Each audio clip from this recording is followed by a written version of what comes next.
Yeah, no, there's no more breaks now. I've had enough breaks. I'm a practice world champion now, and that's not who I want to be. I want to be a champ on the match courts.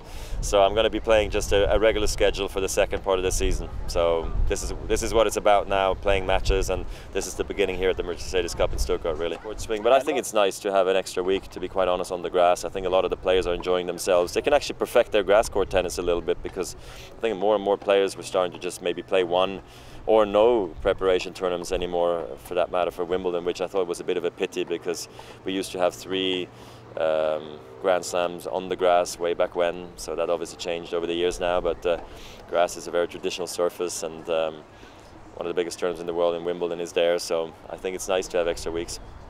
Great, and to see yourself and Rafa dominate the Slams and the Masters this year, it's a bit like the ultimate throwback Thursday. Do you think you're both equally surprised at how it's played out?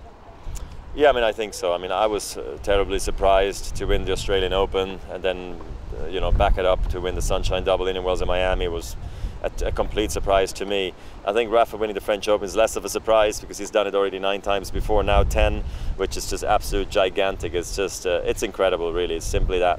So I was hoping for him that he was going to dominate the clay court season like he has in the olden days. I'm still surprised we were able to do it. It's maybe had a bit of something to do that there was a bit of a letdown from Murray after the great finish he had last year, and maybe Novak not just playing his absolute best, and we were able to take advantage of the fact that we're in great shape. We came in refreshed into the season after our injury that we had at the end of last year.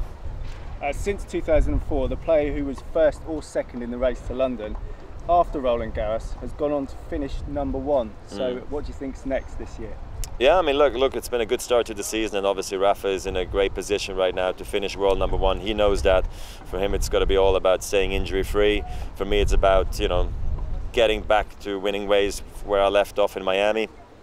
And then I'm sure that a lot of the guys are going to actually start playing their best now in the second half of the season, like Murray, Djokovic, Nishikori, Raonic, Zverev, Kyrgios, Stan, you name it. I think we're all going to be playing our best tennis starting now. So I think it's going to be a really epic finish to the end of the season. Quite exciting, actually, for the ATP Tour. One win in Stuttgart will give you 1,100 career victories. Okay, I didn't know that. Is there any chance you could eventually pass the record holder, Jimmy Connors, on 1,254? It's difficult, they don't even know about the numbers. It's the press that reminds me of them, but it was very special to win my 1000th win, I think, on my finals day of Brisbane a couple of years ago, so that was nice, that was sweet.